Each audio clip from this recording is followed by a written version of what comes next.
Bismillahirrahmanirrahim. Alhamdulillahi Rabbil Alamin. Wassalatu wassalamu ala Rasulillahil Karim, Nabiyyina wa Sayyidina Muhammadin wa ala alihi wa sahbihi wa dhurriyyatihi wa ummatihi ila yaumiddin. Amma ba'd. Saudara-saudariku, dimanapun kita berada, semoga pagi ini kita semua senantiasa diberkahi, dimuliakan, dan dilindungi oleh Allah Subhanahu wa Ta'ala. Lebih daripada itu, semoga seluruh aktivitas Ramadan kita yang diiringi insya Allah dengan berbagai rangkaian amal saleh, aktivitas yang dipandang mulia oleh Allah Subhanahu wa Ta'ala, setidaknya sampai detik ini 10 Ramadan 1446 Hijrah berkenan diterima oleh Allah Subhanahu wa Ta'ala.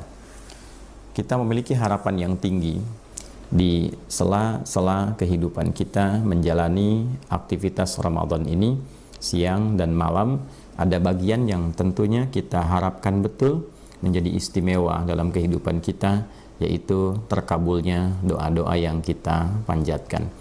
Menjadi fitrah bagi setiap manusia, terlebih bagi insan beriman, untuk selalu menengadahkan dirinya sebagai hamba untuk memohon kepada Sang Pencipta Allah Subhanahu wa Ta'ala, satu-satunya Tuhan yang kita pertuhankan dan kita sembah, agar memudahkan seluruh rangkaian aktivitas kehidupan kita, baik terkait dengan kebutuhan fisik ini. Fisik butuh makan, dengan makan mencari pekerjaan, kita seringkali berdoa agar dimudahkan mendapat pekerjaan, dimudahkan menjalani tes, dimudahkan dalam mendapatkan rangkaian akses-akses yang memberikan kenyamanan dalam bekerja, memudahkan Allah merimpahkan rizki dalam proyek dan sebagainya. Pada akhirnya semua itu diharapkan mampu memenuhi kebutuhan fisik, untuk makan, untuk istirahat, dan lain sebagainya. Pun demikian, kita juga seringkali berdoa untuk memenuhi kebutuhan intelektual kita. Seorang yang belajar, masuk sekolah, masuk kampus, memohon, berdoa kepada Allah supaya diberikan kemudahan dalam menghafal, dalam memahami mata kuliah, mata pelajaran, dimudahkan dalam menjalani ujian, kemudian dimudahkan dalam sidang sampai ke tahap wisuda. Pada puncaknya adalah bagaimana seluruh kemudahan itu bisa mengisi kebutuhan akal, kebutuhan intelektual kita. Pun demikian, seringkali kita memohon kepada Allah untuk kebutuhan spiritual kita. Bagaimana supaya jiwa ini merasa tenang, jiwa ini merasa nyaman, melahirkan kebahagiaan, dihilangkan dari sifat-sifat yang membawa kegelisahan, anxiety, dan turunannya. Untuk itu, teman-teman sekalian, hal yang lumrah secara fitrah ini dilekatkan pada kehidupan kita. Di antara tujuannya adalah satu, untuk menunjukkan bahwa kita ini hamba, kita ini lemah, dan yang lebih penting daripada itu, untuk memberikan satu penegasan bahwa kita ini bertuhan, tidak wujud begitu saja. Ketika meminta sesuatu, artinya ada fitrah kehambaan untuk memohon kepada pencipta kita, memohon kepada Allah Subhanahu wa Ta'ala. Untuk itu, di antara sekian tuntunan agama itu memberikan petunjuk bagaimana cara kita terkoneksi dengan Allah Subhanahu wa Ta'ala, dengan Tuhan pencipta kita. Itulah yang sering kita sebut dengan doa. Dan doa sendiri berasal dari bahasa Arab. Da'a, yada'u, ya kan? Du'aan wa da'watan.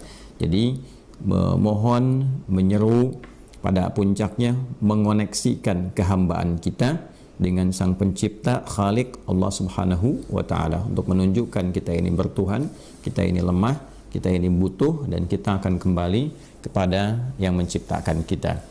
Nah, dalam hal ini Ramadan menjadi istimewa bagi kita semua untuk menemukan rangkaian petunjuk-petunjuk doa. Dan berbahagia kita sebagai muslim, di Islam itu tuntunannya lengkap sekali dalam bab doa. Bahkan kalau kita mau jeli melihat, seluruh rangkaian aktivitas kita itu diiringi dengan doa. Baik itu kita melihat sebelum dilakukan dan setelah itu tuntas dikerjakan. Coba teman-teman kita dalami kembali. Bangun tidur, sudah berdoa kan? Mau tidur juga berdoa. Kemudian mau makan tadi saat sahur ada doanya. Selesai pun ada doanya. Mau bekerja ada doanya. Selesai kerja pun ada doanya. Ya, bahkan sering saya tegaskan bab untuk masuk ke toilet saja ada doanya. Keluar dari toilet pun ada doanya, gitu kan? Jadi rangkaian doa ini bukan sekedar menjadikan kegiatan itu sebagai ibadah yang menunjukkan ada penghambaan kita kepada Allah. Itu hal bagian yang penting. Sisi lain, dengan doa itu ada bimbingan untuk mengantarkan pada petunjuk kemudahan dalam menjalani aktivitas yang kita kerjakan. Nah, ini yang seringkali jarang digali, didalami makna doa itu. Ya, diucapkan itu mengoneksikan jadi ibadah, bagus. Tidak paham pun tidak menjadi masalah dalam bab doa untuk menghasilkan pahala demi merangkai kegiatan menjadi ibadah. Tapi kalau kita ingin lebih muncul keberkahannya, keberkahan itu ziyadatul khair wastimraruhu, ya, bertambahnya satu value kebaikan dan ada keberlangsungan dari kebaikan-kebaikan itu yang mengiringi aktivitas kita dalam konteks kehidupan dunia ini. Jadi seimbang, akhiratnya dapat dalam konteks ibadah, dunianya dapat karena value-nya kita hasilkan yang mengiringi kegiatan kita. Ada bentuk-bentuk kemudahan. Coba di riset deh setiap doa itu, maknanya apa gitu. Ya, kedalaman setiap katanya itu penting sekali. Kalau kita paham dengan itu, insya Allah dalam setiap kegiatan rasanya tidak ingin kita meninggalkan doa.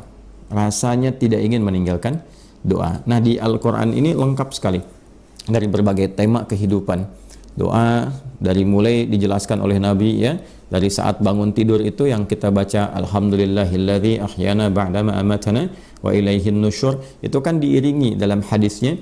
Ya, kalau kita tadi baca di Al-Bukhari, tapi kalau kita rujuk juga ke Sunan Abu Daud untuk melengkapi itu, kita temukan juga ternyata Nabi pun memberikan petunjuk di ayat Quran surah Ali Imran itu di 11 ayat terakhir, ayat 190 sampai dengan ayat 200. Itu yang diisyaratkan secara tegas dalam hadis Nabi sallallahu alaihi wasallam yang dihimpun oleh Al-Imam Abu Daud di dalam sunannya, nomor hadis 1367, diriwayatkan oleh Sayyidina Ibnu Abbas, ya, radhiyallahu taala anhuma, yang menyampaikan bahwa kana Nabi sallallahu alaihi wasallam, adalah kebiasaan Nabi sallallahu alaihi wasallam, idza staiqadha min naumihi, kalau beliau bangkit dari tidurnya, kadang beliau pas tengah malam, lebih sedikit atau kurang sedikit, kan, fajalasa, beliau duduk terlebih dahulu, wa masaha biyadihi min athari naumih, kemudian menghilangkan bekas ngantuknya, faqara khawatima Ali Imran, maka kemudian membacakan penutup surah Ali Imran di ayat 190 sampai dengan ayat ke-200. Jadi iringannya ada sampai selesai, sampai tidur kembali itu ada. Ya, dan kita akan dipandu bagaimana nabi-nabi itu juga berdoa. Saat sakit apa doanya, saat kesulitan apa doanya, ya kan? Bahkan ada yang kondisi di laut, yang ketika dalam kondisi tenggelam misalnya kan, kita memohon, pasti itu ada fitrah untuk memohon itu. Ya, Firaun aja, Firaunnya tuh nyadar ketika ditenggelamkan baru dia merasa hamba yang bertuhan. Ya, dan itu sangat telat, kesempatan yang tidak mudah untuk didapatkan itu, ya. Dan itu memberi petunjuk kepada kita semuanya, ya, liman khalfaka ayah, untuk kita semua, kata Allah, itu menjadi tanda. Jangan sampai bersikap seperti itu yang akhirnya tidak memiliki kesempatan. Nah, jadi kembali kepada kita semua, segala rupa itu ada doanya. Kemudahan beraktivitas, kemudahan di rumah tangga, memohon keturunan, itu semua fitrah terkait dengan persoalan kehidupan kita. Tidak ada orang yang tidak punya persoalan. Ya, persoalan itu dititipkan untuk membuat kita lebih kuat, lebih tangguh. Semua potensi kemampuan kita bisa keluar, dan di saat yang sama untuk menunjukkan kita menghamba. Kita menjadi hamba yang memiliki Tuhan, dan kembali kita memohon pada Allah Subhanahu wa taala. Sekali lagi, Islam tampil dengan sangat luar biasa untuk menunjukkan kebenaran ajarannya yang memberikan petunjuk tersusun rapi setiap aktivitas kehidupan manusia. Ini ada doanya, dan itu tidak sama. Awal dengan akhir itu berbeda. Nah, ini menunjukkan bahwa agama ini benar adanya petunjuk Allah, Tuhan yang hak. Tidak mungkin ada manusia bisa mengarang, ya, doa-doa dengan sangat presisi sesuai aktivitas, beda setiap awal aktivitas sampai akhirnya, dan maknanya pun sangat dalam. Itu mustahil ada manusia bisa membuat seperti itu. Jadi kalau bukan Nabi yang benar, Rasul yang benar, dan Tuhan yang benar memberikan kita petunjuk, mustahil kita mendapati itu semua. Nah, dalam setiap kegiatan ini ada akumulasi harapan yang ingin dihadirkan, dimunculkan. Biasanya orang tuh kalau ada suasana baik, suasana spiritual yang tinggi, itu kebutuhan berdoa jadi tinggi. Ya, gampangnya begini, kalau pergi ke Mekah, doa makin banyak kan? Ya kan? Kalau pergi ke Masjidil Haram, depan Ka'bah, ya kan? Sambil nangis, yang ada doa, lupa dunia itu. Ya, orang mau sekaya apapun depan Ka'bah tuh kok malah berdoa gitu kan? Ya, sepunya kedudukan coba lihat deh, yang presiden paling hebat ini masuk sampai ke dalam Ka'bah, itu intinya berdoa. Ya, intinya bertuhan, masih butuh juga kok. Ya kan? Yang pemimpin tertinggi pun masih minta, masih berdoa. Artinya kan apa? Dia lemah juga, berhamba juga, ingin dimudahkan, dilancarkan, gak ada yang ganggu. Yang kaya juga begitu, ingin bisnisnya lancar, ya kan? Rezekinya mengalir baik, berkah, berdoa juga, pada akhirnya berdoa. Ya, kemudian ke Masjid Nabawi juga berdoa juga kan, di Raudhah berdoa juga.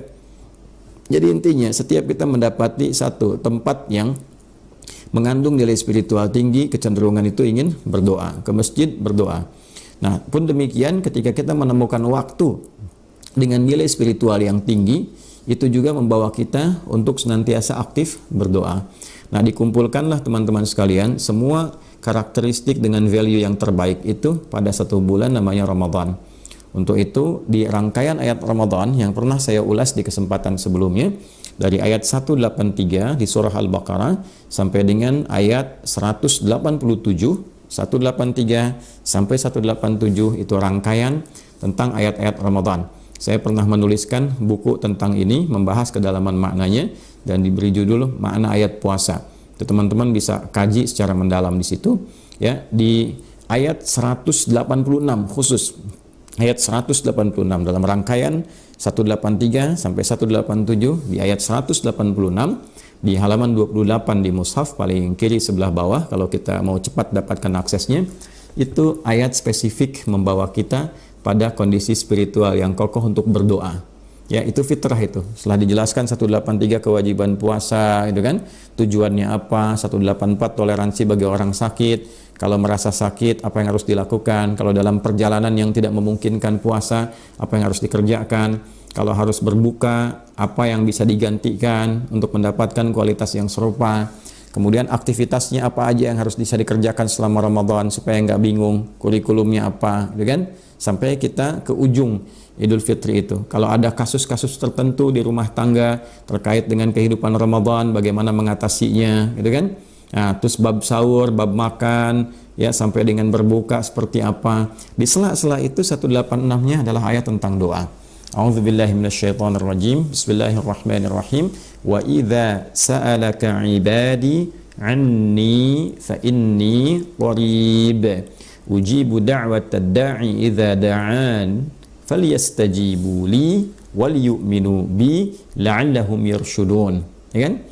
Dan bila pun Muhammad sallallahu alaihi wasallam di antara kalangan hambaku kapanpun itu mereka bertanya kepadamu tentangku, ingin mendekat, ya kan? Motif ingin mendekat itu kan dua. Ya, dan puncak keduanya itu dua-duanya doa. Yang pertama ingin memohon peningkatan ketaatan, taat, yang kedua memohon kepada Allah dijauhkan dari kemaksiatan, taubat. Jadi kalau bukan orang ingin taat, yang kedua orang ingin taubat, itu mutlak Ramadan tuh pasti ada itu. Ya, seburuk-buruknya manusia dengan pekerjaan yang pernah dilakukan berupa kemaksiatan akan ada sentuhan di jiwanya untuk kembali. Khususnya Ramadan. Maka Ramadan itu bulan taubat ya. Jadi ketika Allah sudah berikan kesempatan, cepat ambil itu. Ya, seberat apapun, selumur apapun, seburuk apapun dosa yang pernah dikerjakan, selalu ada kesempatan untuk kembali. Sepanjang nyawa kita belum di kerongkongan, kita punya hak untuk bertaubat. Kita punya hak untuk menjadi orang saleh. Kita punya hak untuk meninggalkan salah. Nah, ambillah hak itu. Ambil hak itu sebelum habis waktunya. Ya, karena perilaku manusia itu sendiri. Nah, ada juga yang memohon kepada Allah meningkatkan taat. Dia orang saleh ingin bertambah ketaatannya. Ada orang salah ingin hilang kesalahannya. Intinya apa? Berdoa. Ya, apa respon yang Allah sampaikan? Karena motif orang dekat ingin mendekat kepada Allah itu pasti meminta, maka turun jawaban sebelum dimintakan. Ujibu da'watad da'i idza da'an. Ya, aku pasti akan memberikan jawaban ketika hamba aku memohon kepada aku. Ya, bentuknya bisa beragam. Bisa dikabulkan seketika, bisa disesuaikan dengan waktu saat ia mampu, ya, kemampuan untuk bisa menerima jawaban doa itu. Ya, sama saja dengan anak-anak misalnya kecil, ya, dan laisa kamitslihi syai', tidak ada yang serupa dengan apa yang Allah sampaikan. Kalau kita ingin berikan logika sederhana, anak kecil usia 5 tahun minta dibelikan motor. Bapaknya mampu, ibunya mampu, uangnya ada, ya kan? Tapi anak ini kan belum layak naik motor, mengendarai sendiri, tidak punya kemampuan, bisa mencelakakan. Ya, maka dibelikan motor-motoran dulu, kan, ditunda itu sampai dia mampu. Nah, kemudian ada juga yang diberikan sesuai kebutuhan, bukan apa yang diinginkan, karena yang butuh itu bukan yang lain. Ya, anaknya minta apel, kata dokter yang bagus itu jeruk, karena sedang kurang baik dengan kesehatannya, maka diberikan jeruk untuk kebaikan. Kadang-kadang ingin kuliah di tempat A, dapatnya B. Nah, baru paham itu setelah menjalani kuliah, oh ini maksudnya gitu. Ya, maka kalau Allah berikan anugerah, terima dulu. Seketika itu kita akan dapat hikmahnya. Terima dengan iman, hikmah akan datang. Singkatnya apa? Ada kebutuhan berdoa. Ya. Nah, oleh karena itu kita mesti manfaatkan betul keberadaan Ramadan ini, karena janji yang terkait di dalamnya mustajab. Ujibu da'watad da'i idza da'an. Kalau kita tarik khusus ke Ramadan, ya falyastajibuli, maka cepat respon seruanku. Allah minta apa, kita kemudian lakukan, dan wal yu'minu bi, dan yakin kepada Allah Subhanahu wa taala. Jadi bab doa ini kalau ingin cepat dikabulkan oleh Allah Subhanahu wa taala dalam suasana mustajab, yang pertama teman-teman, falyastajibuli, respon seruan Allahnya. Ya, Allah minta puasa dengan benar, lakukan dengan benar. Lakukan karena iman, karena Allah. Tepikan yang lain, bangun koneksi yang baik dengan Allah Subhanahu wa taala. Ikhlas, berusaha untuk ikhlas, ya kan? Nanti Allah tanamkan rasa keikhlasan itu pada diri kita, sampai Allah tanamkan. Orang yang usaha disebut mukhlis, ketika ditanamkan disebut mukhlas, ya kan? Nah, wa ma umiru illa liya'budullaha mukhlishina lahuddin. Quran surah Al-Bayyinah ayat kelima itu. Dan tidaklah diperintahkan mereka itu, ya kita semua, kecuali untuk berusaha beribadah kepada Allah, menjadikan aktivitas ibadah, berusaha ikhlas. Nanti setelah ikhlas, datanglah keikhlasan itu, diberikan rasa pada jiwa kita. Akan ada perasaan berbeda. Sudah nggak peduli orang mau lihat, orang nggak lihat, yang penting saya sholatnya enak. Ya, orang ada atau tidak ada, yang penting baca Qurannya nikmat. Itu kalau ada level itu nanti akan meningkat terus sampai pada titik akhirnya yang penting Allah ridha. Ya kan? Yang penting Allah ridha. Nah, itulah mukhlas.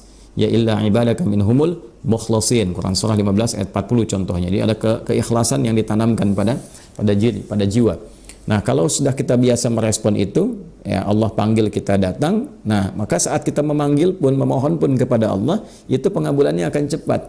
Ya, yang kedua mesti yakin, jangan ragu-ragu. Berdoa tuh nggak boleh ragu, yakin dengan kekuasaan Allah.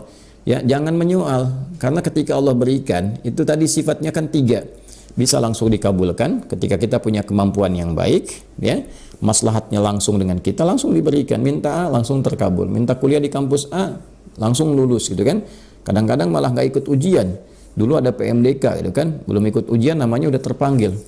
Ya, belum kita mendaftar untuk cari kerja, namanya di beberapa tempat pekerjaan, beberapa perusahaan, ya malah kemudian mengajukan kepada kita agar mau bergabung dan sebagainya, bisa terjadi gitu ya. Nah, kemudian yang kedua itu yang tadi saya sampaikan, bisa kita diberikan oleh Allah waktu untuk memiliki kecakapan dan kecukupan dalam menjalankan apa yang kita minta itu, supaya nggak jadi beban. La yukallifullahu nafsan illa wus'aha. Nggak mungkin Allah kasih kita itu sesuatu yang kita nggak mampu, menyulitkan kita sendiri. Ya, dalam semua bab, dalam rumah tangga, berbagai hal, itu mesti dipahami dengan baik. Ya, kalau enggak nanti kecewanya banyak dan salah persepsinya. Kenapa ya aku sudah sholat nggak dikabulkan juga? Bukan nggak dikabulkan. Ya, dan dalam pengabulan itu dikuatkan dulu kita semua dalam berbagai aspek. Aspeknya luas sekali ya, bisa di rumah tangga, ya tentang keturunan, tentang harapan ingin menikah, ya tentang membangun silaturahim, bisa dalam bab pekerjaan, bisa dalam bab pelajaran, semua hal. Dan yang terakhir, kadang kita minta kan Allah dengan segala kebijakan, keindahan, kasih sayangnya, rahman rahimnya, melihat bahwa oh ini nggak pas, nggak cocok. Allah maha tahu sebelum kita minta, saat minta, setelah kita minta, dikasih yang terbaik untuk kita. Dan disitulah kita belajar fikihnya, itu yang penting. Kalau sedang menerima A, petunjuknya apa? Nah, ini yang jarang dikaji. Ini seringkali nggak siap, ya kan? Nah, kalau kita minta sesuatu A misalnya kan, belum dapat nih fikihnya apa yang mengiringi itu, apa yang mesti dikerjakan. Itu babnya rinci sekali di Quran, rinci sekali. Ya, dalam berbagai hal, aspek-aspek di sini bahkan beberapa ulama sampai ada yang bikin topik-topik ya, kayak ahli hadis tuh bikin sekian topik, ayatnya, hadisnya, petunjuknya, ya itu lengkap. Hanya memang yang agak jarang sekarang itu secara tematik dan tersusun kurikulumnya secara rapi, jarang ditampilkan. Kalau saya berharap sih ada kampus-kampus Islam yang menyusun fakultasnya itu berdasarkan kurikulum petunjuk kehidupan yang disampaikan dalam Al-Quran dan hadis. Itu belum ada kampus begitu. Ya, kalau bisa disusun bagus sekali. Kami membuat dari sekolah tuh, dari PAUD sampai ke tingkat aliyah lah kalau di SMA itu ya. Itu kita susun sesuai dengan usianya, kebutuhannya apa sampai ke atas gitu. Ya, nah ini kalau ada kampus demikian tuh luar biasa. Kan kampus Islam kan, Universitas Islam A, Universitas Islam B. Nah, yang Islam di dalam kampus itu yang diajarkan yang bagaimana kurikulumnya. Nah, ini menarik juga nih kalau bisa diturunkan, ya. Fakultas Agama Islam, FAI. Nah, menurunkan nilai agama Islam itu, petunjuk agama Islam di dalam fakultas itu seperti apa? Ya, Fakultas Syariah. Nah, syariah apa saja yang diturunkan dalam Islam yang memandu kehidupan itu? Diajarkan nggak bab sholat di dalamnya? Sholat dari awal sampai akhir dengan dalil-dalilnya, dengan maknanya semua. Sehingga ketika lulus dari situ, sholatnya bagus betulan, bisa menerangkan tentang sholat, tahu dalil sholat, tahu makna sholat, dan tahu implementasi sholat dalam kehidupan. Ya, kenapa ada orang sholat setelah itu dia jadi baik, tercegah dari perbuatan keji dan mungkar. Kan memberi solusi. Sekarang misalnya terlihat orang sholat tapi masih berkelahi. Orang sholat berselisih, orang sholat bikin hoax gitu kan. Nah, berarti kan ada yang tidak benar dalam sholatnya. Nah, fakultas syariah ini bisa nggak melahirkan siswa-siswa yang lulus untuk mengajar cara sholat yang benar. Dan itu dievaluasi. Jadi ketika ujian bukan cuma lulus ujian soal, ya ini dalilnya apa, kalau ruku bacanya apa, bukan hanya itu, dites sholatnya benar nggak. Selama 4 tahun kuliah dites, berbuat fahsya nggak, berbuat mungkar nggak. Kalaupun nilai ujiannya 100, tapi masih ada fahsyanya, ada mungkarnya, ada bolosnya, ada nyonteknya, belum lulus dia. Nah, ini yang seperti ini belum ada, teman-teman sekalian. Dulu fakultas yang disusun dalam petunjuk kehidupan Nabi jadi madrasah. Kan ada madrasah-madrasah. Madrasah Mekah, Darul Arqam, gitu kan? Madrasah Madinah di Sufah, gitu kan? Itu ada semua dan semuanya lulus dengan excellent semua. Ilmu dan amal, ilmu amal sekaligus. Makanya komen para sahabat ketika mereka menyampaikan riwayat itu seringkali mengatakan kami itu belajar ilmu dan amal sekaligus. Ya, kalau kita lihat beberapa hadis-hadis tentang Al-Quran saja, itu komentarnya jelas sekali. Akhadtul Qur'ana an aqwamin, akhadnal Qur'ana an aqwamin. Aku ngambil Al-Quran itu dari sekelompok sahabat. Kita ngambil Al-Quran talaki dari sekelompok sahabat. Kami nggak melampaui 5 ayat, paling banyak sekali 10 ayat. Dikaji, dipahami isinya, diamalkan dulu dalam kehidupan. Begitu sudah kami paham, baru amalkan, kemudian berlanjut ke ayat berikutnya. Maka komen mereka, kami belajar ilmu dan amal sekaligus. Itu dulu seperti itu fakultas Islam yang hadir itu. Nah, ini menarik nih, bisa diadakan studi-studi lah, kajian-kajian di kampus-kampus, ya, daripada bahas yang nggak penting loh. Ya, bahas yang nggak penting, yang nggak ada korelasinya dengan kegiatan, dengan mutu kuliah, mutu mata pelajaran gitu ya. Kenapa kita nggak coba susun lagi ya dengan sesuatu yang lebih presisi? Nah, hasilnya pun luar biasa. Sampai ke era modern begitu. Dulu Kiai Haji Ahmad Dahlan misalnya, pendiri Persyarikatan Muhammadiyah, 18 November 1912, ya kan, termasuk yang awal-awal didirikan Persyarikatan Muhammadiyah. Dulu beliau itu ngajar surat Al-Ma'un itu bisa 4 bulan. Anda bayangkan 4 bulan Al-Ma'un. Ya ara'aita alladhi yukadzibu bid-din fadzalika alladhi yad'u al-yatim wa la yahdhu 'ala ta'amil miskin fawailul lil musallin. Ya, alladzina hum an salatihim sahun alladzina hum yura'un wa yamna'un al-ma'un. Itu 4 bulan, teman-teman sekalian. Tapi yang paling menarik apa? Ketika itu diajarkan sambil dipraktekkan. Ya, beliau membawa satu hal dalam pakaiannya, kemudian langsung dipraktekkan sedekah, cari anak yatim. Dari 4 bulan itu tiba-tiba yang lahir apa? Panti yatim, kan? Setelah itu apa lagi? Ada rumah sakit. Al-Asr itu 6 sampai 8 bulan. Al-Asr surah 103, wal 'asr innal insana lafi khusr illa alladhina amanu wa 'amilus shalihat wa tawassaw bil haqqi wa tawassaw bis sabr. Itu 6 sampai 8 bulan. Ayatnya pendek ya, ayat-ayatnya. Suratnya juga ringkas, tapi hasilnya jadi apa itu? Ya, jadi pusat-pusat pendidikan. Ya, dari TK sampai SD, pesantren, kampus, ya, rumah sakit aja sekarang ada 127. Ya kan? Kemudian kampusnya ada berapa? Kurang lebih 168. Gitu. Belum itu sekolahnya, ribuan dari TK, SD itu dari satu spirit surat. Anda bayangkan. Nah, kita butuh yang begitu lagi sekarang ini. Gimana ketika seseorang belajar ini, implementasinya dalam nilai keislaman diterjemahkan dalam bentuk kemajuan-kemajuan yang mencerahkan. Nah, itulah berkemajuan. Nah, jadi kalau sudah dapat seperti itu, negara akan terbantu. Berapa banyak orang bisa sekolah di sekolah-sekolah yang seperti itu, ya kan? Berapa banyak anak-anak yatim dipelihara. Padahal kan tugas negara, ya kan? Amanat undang-undang kan seperti itu. Ya, anak yatim dan orang-orang terlantar itu kan dipelihara oleh negara, dirawat oleh negara, diberikan perhatian oleh negara. Negara hadir membersamai. Nah, ini masyarakatnya aktif. Kalau sudah aktif masyarakatnya, rakyatnya juga baik, negaranya terbantu. Sama dengan pendidikan.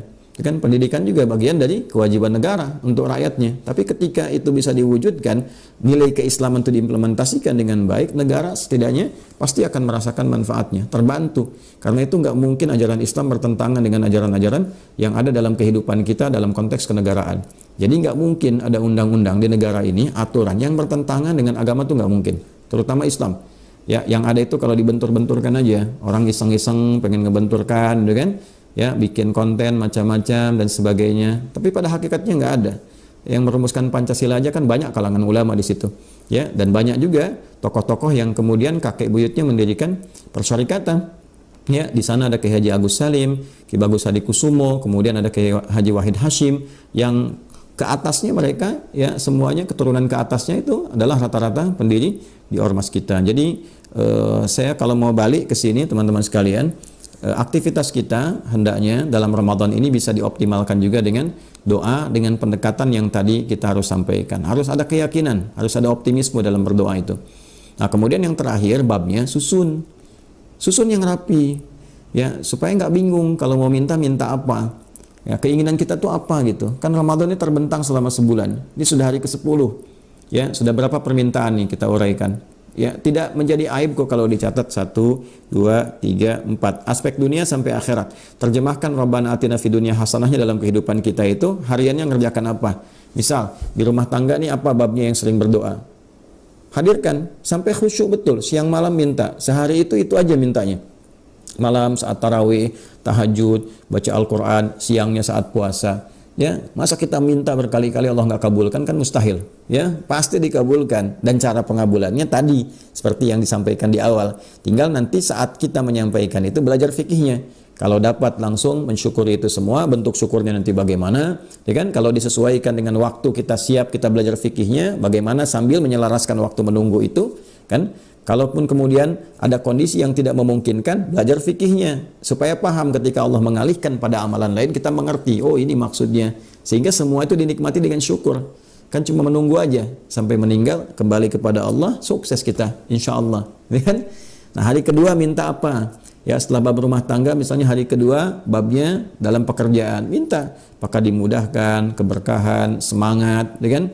Hati-hati, kadang-kadang kan ada rasa malas dalam bekerja tanpa sadar, itu juga akan berpengaruh kepada hak dan kewajiban. Ya kan? Jam kerja masuk jam 8, pulang misalnya jam 4, atau jam kerja jam 9, pulang jam 5 misalnya, gitu kan? Datang jam 10, pulang jam 4, kadang pulang jam 3, tapi gaji pengen penuh. Sisanya jadi penyakit itu. Ya, kalau gaji dapat 5 juta, 10 juta, tapi kemudian jam kerja berkurang, ya, dari harusnya 8 jam cuma 6 jam, itu yang 2 jamnya itu jadi masalah nanti. Bisa jadi penyakit, ya, bisa jadi kegelisahan, bisa jadi nggak berkah, macam-macam bentuknya.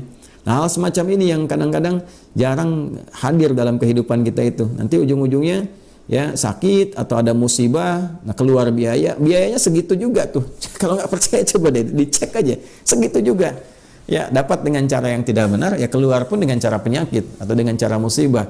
Walaupun tidak semua penyakit itu diakibatkan dengan hal-hal yang seperti itu. Bisa jadi ujian-ujian yang memang untuk menguatkan dan menghadirkan rezeki yang baru. Itu ada di Al-Quran juga. Seperti kisahnya Nabi Ayub, Nabi Ibrahim.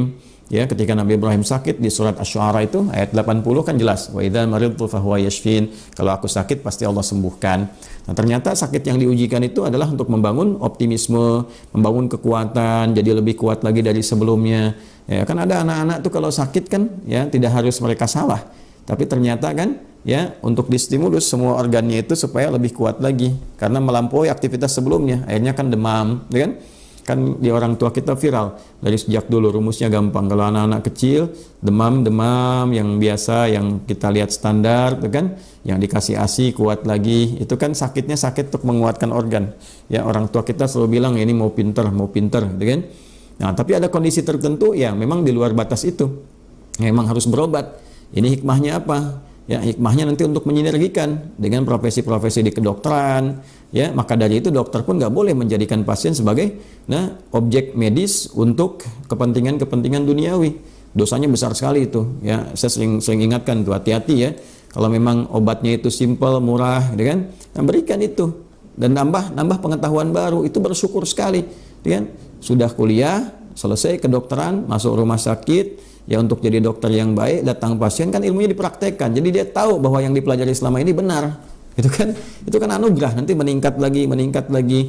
Ya, jadi bukan belajar untuk menjadikan pasien sebagai objek materi. Ya, apalagi kerjasama dengan farmasi misalnya. Farmasi nggak apa-apa, bikin obat dan sebagainya. Tapi yang jahat itu, nih kalimat ini harus saya sampaikan yang tegas, ya. Yang jahat itu adalah bagaimana kerjasama antara korporasi di farmasi misalnya dengan dokter-dokter tertentu atau rumah sakit tertentu untuk menarget pasien. Ya, ini kalau visit, kalau bisa ini dipepetin aja waktunya supaya dia nambah tinggalnya di rumah sakit. Nanti cas lagi biayanya, itu dosa itu. Nggak akan berkah itu rezekinya, nggak akan berkah dapatnya itu. Ya, tinggal nunggu aja masalah dan musibahnya tiba. Atau yang kedua, sudah tahu penyakitnya biasa, dikasih obat ya dengan ya kadar tertentu, ya dengan dosis tertentu yang dia diminta nanti balik lagi. Padahal tidak harus kontrol, dibilang harus kontrol, bukan obat ini, dikasihnya obat yang berbeda, itu juga dosa. Ya, jadi orang Islam tidak akan berbuat seperti itu, apalagi rumah sakit Islam, nggak mungkin begitu seperti itu. Ya, itu pertanggungjawabannya berat itu. Ya, pertanggungjawabannya berat. Teman-teman, rezeki itu sudah diatur. Rezeki sudah diatur, tidak akan tertukar sampai kita meninggal. Pembedanya cara kita berikhtiar mengambil itu dengan cara yang soleh atau salah. Ya, ketika diambil dengan cara yang soleh maka menjadi kebaikan untuk dunia kita sampai akhirat. Tapi ketika diambil dengan cara yang salah, hanya mengoptimalkan nafsu, kelihatannya banyak, yang dipakai sedikit juga. Ya, kalau nggak percaya tuh yang ngumpul-ngumpul banyak dengan cara yang salah, makannya itu nggak akan sebanyak yang dikumpulkan itu. Ngambil dengan cara menipu 1 miliar, makan sehari habis tuh 1 miliar. Tidak. Ya, makan paling 100.000, 200.000. Itu pun kadang-kadang kalau banyak itu dengan cara yang nggak benar, kadang-kadang makannya itu nggak berkah. Kalau nggak pelit pada dirinya sendiri. Nah, yang kedua juga royal tapi nggak kemakan. Pada akhirnya apa? Pada akhirnya ketika nggak kemakan semua meninggal juga. Ya, kasihan kan dikumpul-kumpulin harta, berangkat gelap, pulang gelap, capek, pikiran segala rupa kerja, kumpul sampai triliunan. Ya, dipakainya apa? Sesuai kadar hidupnya aja. Ternyata kepakai cuma 1 miliar, habis itu meninggal. Ya, terus value-nya mana? Value kehidupannya dinikmatin enggak? Ke keluarga nggak ada waktu. Di masyarakat juga demikian adanya gitu kan. Terus pulang kepada Allah pengen dapat surga. Jadi kan jadi menarik gitu babnya. Nah, hal semacam ini sama juga dengan pejabat. Hati-hati itu jabatan kan disumpahnya pakai Al-Qur'an tuh yang Islam. Awas lo, hati-hati dengan nama Allah ya, demi Allah. Nah, diletakkan di atas kepalanya itu. Itu berat hisabnya di hari kiamat. Ya kan? Hati-hati itu, hati-hati. Orang yang nggak bertuhan aja dia masih takut dengan moralnya. Nah, ini Tuhannya aja diingkari gitu kan. Nah, bagaimana ketika pulang? Jadi nggak mungkin ada pejabat muslim disumpah pakai Quran, itu korupsi, itu nggak mungkin. Karena Quran diletakkan di atas kepalanya, janjinya itu langsung hubungannya dengan Allah itu. Ya, sama ulama juga begitu, apalagi ulama bahwa nilai keulamaan, nilai keislaman. Ya, begitu bermasalah gelar apapun, mau ustadz, mau kiai, mau habib, mau macam-macam, semuanya pertanggungjawabannya berat sekali itu. Ya, karena ketika orang kemudian melihatnya keliru, yang jelek nanti agamanya. Ya, fitnahnya tinggi sekali. Maka dari itu penting ada keseimbangan untuk menjaga. Ya, cukuplah jadi orang baik apa adanya dikerjakan. Kalau mau kerja sampai sukses, jadi pebisnis yang kaya sekali bagus, tapi ikuti aturan, gitu kan? Kalau mau kuliah bagus, ayo yang tinggi prestasi sampai IPK 4, kalau perlu di atas 4 kalau masih ada, gitu kan? Ya, kalau di atas summa komplit masih ada, terus sampai atas lagi, sampai sukses. Tapi ikuti aturan, jangan curang, jangan nyontek, jangan plagiat, jangan macam-macam. Ikuti yang betul supaya ilmunya berkah. Setelah itu amalkan. Ya, demikian seterusnya. Hidup itu simpel. Ya, yang bikin ribet, itu kondisi nafsu sendiri. Ya, karena setan juga dia mengklaim pada akhirnya, aku kan nggak maksa katanya. Ya, aku cuma goda. Mau jawab apa tuh? Ya, di hari kiamat kan kayak udah hatam belum ngaji Qurannya ya. Kita coba berusaha sampai kita sama-sama hatam gitu. Nanti kita akan temukan keterangan-keterangan itu ketika pulang. Ya, idz tabarra'a alladziina tubi'u minal ladziina ittaba'u wa ra'awul 'adzaba wa taqatta'at bihimul arham. Ya, ketika setan yang saat menggoda di kehidupan dunia itu tiba-tiba berlepas diri, ya, kemudian melihat azab, putus hubungan, ya aku nggak ada hubungan lagi, ya, itu klaimnya itu. Nanti dituntut tuh, gara-gara kamu aku kemudian terancam dengan azab, terancam dengan neraka. Setannya enteng sekali bilangnya tuh, siapa yang suruh ikut saya kan nggak maksa, saya cuma goda, berikan was-was, tidak maksa, kenapa ente ikut? Kan itu nggak enak sekali kalimatnya. Terus mau gimana jawabnya, ya kan? Nah, pada konteks ini alhamdulillah kita masih hidup, ada di Ramadan. Intinya kembali kita doa untuk menguatkan ini dulu, spiritual. Sebelum akal pikiran, akal hati dulu.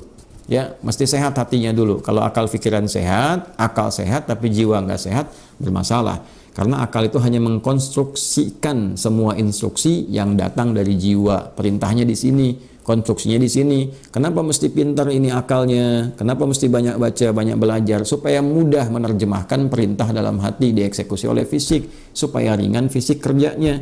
Karena itu di sini ada karakter spiritual, namanya karakter moral, melahirkan integritas. Di sini karakter intelektual, di sini karakter kinerja. Jadi di sini moral secara integritas membimbing intelektual supaya benar agar kinerjanya juga baik. Itu gambarannya.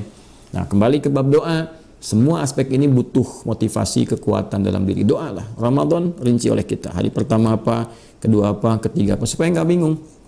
Dimintanya jelas. Ya, kalau kita punya kebutuhan doa 10. Ya, 10 itu kemudian Ramadan misalnya sebulan, taruhlah ambil lengkap 30. Walaupun mungkin ada kemungkinan tahun ini 29 gitu kan. Nah, kita dari 30 dibagi 10 3 hari, setiap satu 3 hari terus panjatin siang malam. Nggak mungkin nggak terkabul. Kalau benar puasanya nggak mungkin nggak terkabul itu. Insya Allah dikabulkan dengan cara yang terbaik. Tinggal tadi faliyastajibuli, ikuti rumus hukumnya. Allah minta apa kerjakan dengan benar, Rasul tunjukkan apa lakukan. Wal yu'minu bi, yakin kepada Allah seyakin-yakinnya. La'allahum yarsyudun, supaya kita bisa merasakan petunjuk itu, rasa itu, pembeda itu dalam jiwa. Setelah itu silahkan rasakan bedanya, bedakan rasanya, dan pasti akan terasa bedanya. Ya, sekiranya teman-teman itu yang bisa disampaikan di kesempatan pada subuh ini, pengantar aktivitas bekerja. Mudah-mudahan kita bisa optimalkan. Mohon maaf kalau ada hal-hal yang kurang tepat disampaikan, dan motong gitu kan, konteksnya berubah, ya, apalagi disandingkan dengan pendapat ini, pendapat itu. Itu kita sedang puasa. Nanti semua bertanggung jawab di hadapan Allah Subhanahu wa taala. Tapi kita juga penting berevaluasi diri, ya. Kalau memang yang ada yang baik itu hakikatnya titipan Allah dan Rasul sallallahu alaihi wasallam yang mengajarkan kita semua, silahkan langsung kita praktekkan. Tidak ada di situ poin-poin yang terkait dengan kami. Kalau ada kesalahan, nah itu mutlak salah saya pribadi. Ya, mutlak salah saya pribadi. Mudah-mudahan berkenan dimaafkan. Semoga Allah mengampuni, dan semoga kita dimasukkan dalam golongan hamba yang mendapatkan rahmat Allah Subhanahu wa taala. Subhanakallahumma rabbana wa bihamdika asyhadu an la ilaha illa anta nastaghfiruka wa natubu ilaik. Wa akhiru da'wana alhamdulillahi rabbil alamin. Assalamualaikum warahmatullahi wabarakatuh.